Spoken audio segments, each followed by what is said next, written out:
This is why when you're buying an investment property and focusing on rental income will cost you in the long run $500 to $1 million worth of capital. This is what I find with a lot of my investor clients that work with buyer's agents. About 90% of buyer's agents are conditioned to think that their prime objective is to maximize the client's investment income, but that is so wrong. This is my humble video essay on why when you're focusing on just high rental income for the investment property that you want to buy, you're actually missing out on a lot of opportunity costs, that you're so blindsided that you don't see other properties or other investment properties that have high capital growth and in 10 years will make a big difference. Let's break down the premise of my argument. In my most humble opinion, when you buy an investment property, especially personally to myself, my objective is to focus on growth and income second. Because the biggest newbie mistake for newbie investors, straight out the gate, they focus their attention on income flowing properties. Their prime objective is to minimize cash flow costs.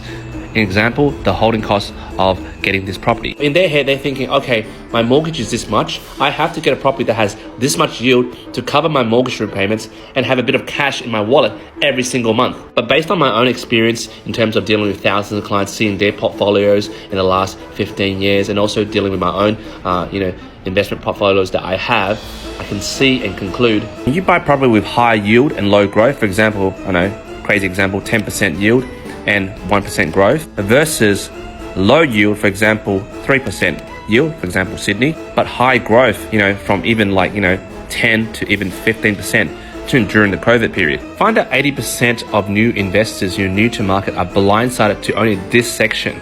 They never consider this part of the equation of property purchasing. Now, everything has their yin and their yang. But a lot of newbie investors only focus on this because usually these newbie investors are time poor and they use buyer's agents. I'm not saying buyer's agents are bad. Some of them are really good. But most of the newbie buyer's agents, to justify why someone will pay them, $10,000, $15,000, they only primarily focus on high yield properties. I've worked with, really good buyer's agents, more seasoned buyer's agents. They're very yin yang with their property investment strategies. They also, offer options like, low yield, but really high growth for their clients, which most of these buyer's agents don't tell their clients. But then a lot of you say, well, what's wrong with more income? What's wrong with having more cash at the end of the day after paying my mortgage repayments? What do you have against that? Well, let me show you a table. This is from a report that comes from a paid subscription that I have. On the left-hand side is the market value of the property, for example, that you purchased. And on the bottom is the duality of the rental yield, for example, 9%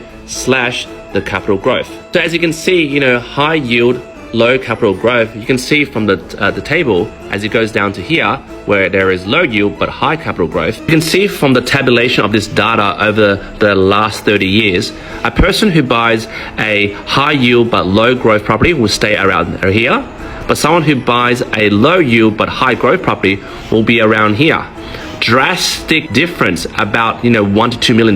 This is sometimes not presented to the investor client, and I'm not blaming buyer's agents. Sometimes newbie investors that don't use buyer's agents, they have this shortcut mentality. Basically, you'll be getting that $200 to $300 in your wallet, which will be eroded by inflation. But your property will go nowhere in the next 10 to 15 years. It's like you getting the happy ending at the Thai massage. That Thai lady's not going to be with you for the next 30 years. But if you buy a low rental yield but high growth property, look at the drastic capital growth that you have, especially when you retire and cash in. But then a lot of you say, hey, what about CGT? Come on, if you made $1 million and then 50% of that is CGT, which is 500K, that's still money, man. Try doing that on a high yield, low growth property. You probably make a capital loss. For me personally, and also for clients that ask me for my opinion, obviously not financial advice, when you find okay moderate yield property but with high growth properties, choose properties that are high grade. I call them high grade properties, and focus on the land appreciation. Don't discount all this crap just because you're getting a very high rental yield. Remember guys, you're buying an investment property not just to cover your mortgage repayments and have some money in your back pocket.